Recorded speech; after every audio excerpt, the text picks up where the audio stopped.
Bonjour mesdames et messieurs, aujourd'hui nous allons regarder et traiter le chapitre 36, la clôture des sociétés anonymes. Mon édition et les chiffres que j'ai du dossier Cataro Pro volume 3 chapitre 36, c'est la version 2020. Donc si jamais vous avez une version 21 ou 22 et les chiffres sont un petit peu différentes, il faudra que vous soyez aussi flexible que nécessaire pour suivre mes explications. Prémisse importante, il faut avoir prêt le dossier, le chapitre 36, une feuille ou deux, un crayon, un feutre pour noter des choses. Alors, les objectifs évaluateurs. Vous effectuez la clôture annuelle des comptes dans une société anonyme, une SA. Vous établissez la clôture provisoire sur la base d'un tableau de répartition du bénéfice décidé par le conseil d'administration ou l'assemblée générale, et vous passez les écritures de clôture relatives. Et vous gérez les comptes capital action, réserve, dividendes et bénéfices reportés.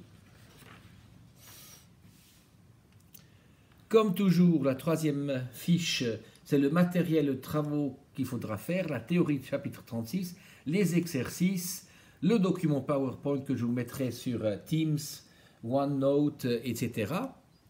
Et les liens que je vous mettrai dans une feuille séparée. Puis les travaux, il faudra comprendre les objectifs, lire la théorie plusieurs fois, lire le résumé également, faire des exercices, les corrections incluses et consulter les liens. Après, comme toujours, vu qu'on est dans un cadre de l'école, le test, c'est encore à définir, mais ça va être certainement avant Noël. 60 minutes. Comme toujours, il y aura à peu près un quart jusqu'à un tiers de répétition générale, donc d'autres chapitres qu'on a déjà traités. Par écrit, et très important, et j'attire votre attention à ce fait-là, je n'accepte plus que vous utilisiez les calculatrices conventionnelles. J'accepterai plus que vous utilisiez la calculette sur le iPhone ou les Samsung. Il faut une calculatrice conventionnelle. Très important. Voilà. Donc ça, quant à l'administration. Alors, on passe à la différence entre l'entreprise individuelle qu'on a traitée dans le chapitre précédent et la SA. Une entreprise individuelle, le résultat de l'exercice appartient entièrement au chef d'entreprise, soit, disons, le propriétaire. Aucune limitation, aucune règle par la loi qui impose une répartition.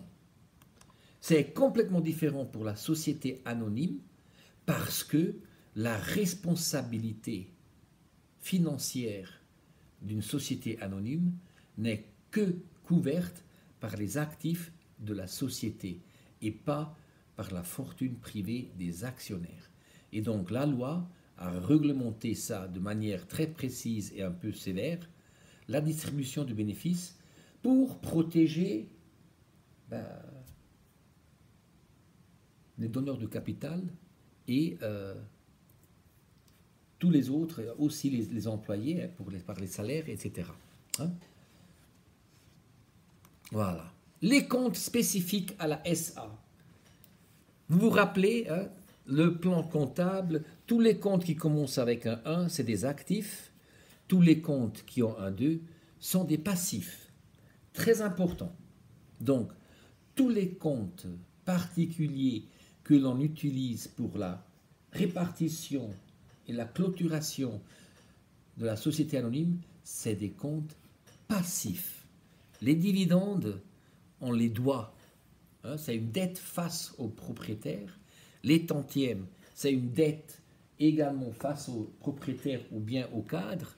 Le capital, de toute façon, c'est un passif parce que c'est une dette face au propriétaire, et les réserves que l'on va connaître une après l'autre. J'attire votre attention particulière au compte 2800 capital action, réserve légale sur le bénéfice 29,50, 29,60 réserve libre, le bénéfice reporté, hein, ou bien ça peut être aussi une perte, hein, évidemment, le bénéfice reporté de l'année précédente, et le bénéfice d'exercice, c'est de l'année courante, de l'exercice courant. Alors, ça, quant au compte. Alors, première chose qu'il faut considérer, c'est les réserves légales issues du capital. Donc, le produit réalisé lors de l'émission des actions au-dessus de leur valeur nominale, agio, est sous déduction de frais d'émission.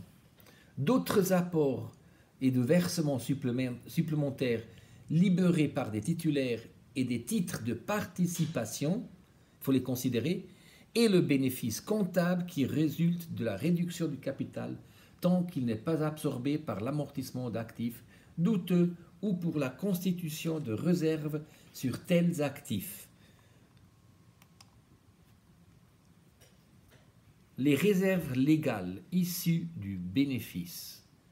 5% du bénéfice doit être attribué aux réserves générales, hein, jusqu'à ce que ces réserves atteignent 20% du capital action libéré.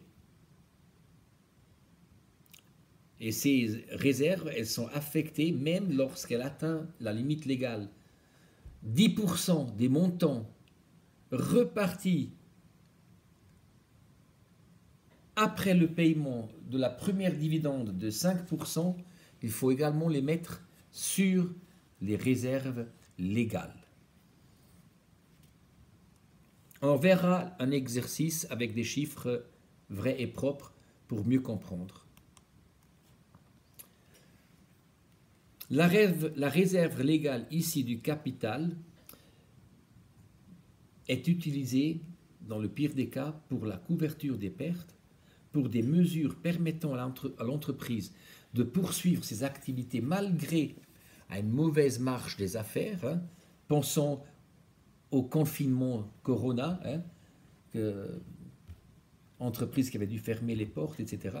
Ou bien pour la lutte contre le chômage et l'atténuation de ses conséquences. Par exemple, chômage partiel, utilisage des heures supplémentaires, etc. Et s'il est nécessaire, évidemment, je me répète, pour couvrir des pertes, d'abord, on touchait les réserves légales issues du bénéfice avant d'épuiser les réserves issues du capital.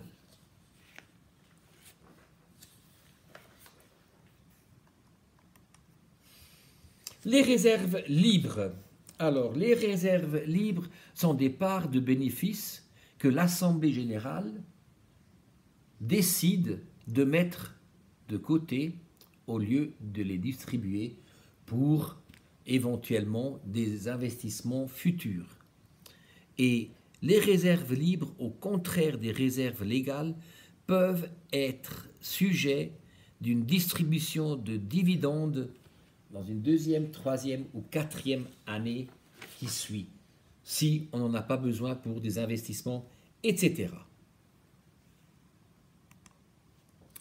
Alors, on regarde maintenant la structure, disons le mécanisme ou le déroulement des réserves et de la première répartition du bénéfice. Donc, avant que l'on distribue des dividendes, la loi, le Code des obligations 671, impose une attribution à la réserve générale sur bénéfice. C'est une imposition. Donc, on a le bénéfice, une somme, on a un bénéfice reporté, Et avant même que l'on pense à distribuer 5% de dividendes, 5% du bénéfice doivent être versés aux réserves légales jusqu'à ce que les réserves aient atteint au minimum 20% des capitaux libérés. Et seulement après, 5% du bénéfice peut être payé comme dividende. Le solde nous amène à la deuxième répartition.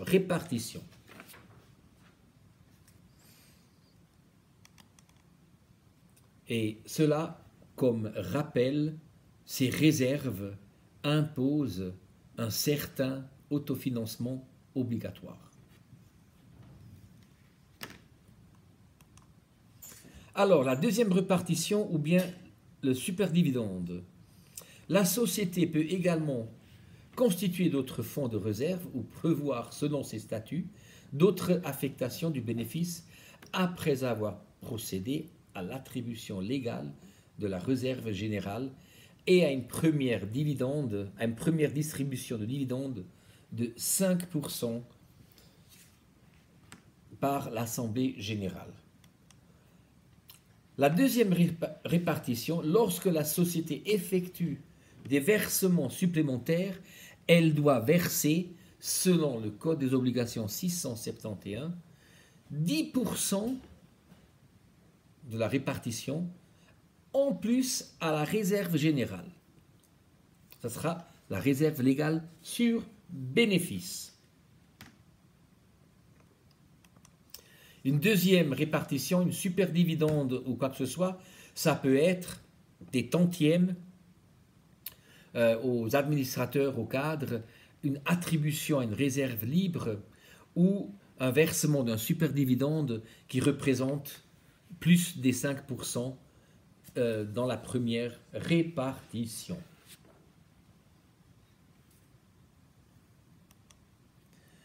La deuxième répartition, donc, on a le solde à répartir en deuxième répartition et on décide ici, par exemple, 10% de plus des tantièmes à la réserve. C'est un montant fixe ou un pourcentage du bénéfice net. De ces tantièmes, 10% doivent être attribués en réserve libre. Et puis le superdividende, par exemple, encore 10% du bénéfice, c'est un montant disponible à distribution aux actionnaires en plus du premier dividende de 5%.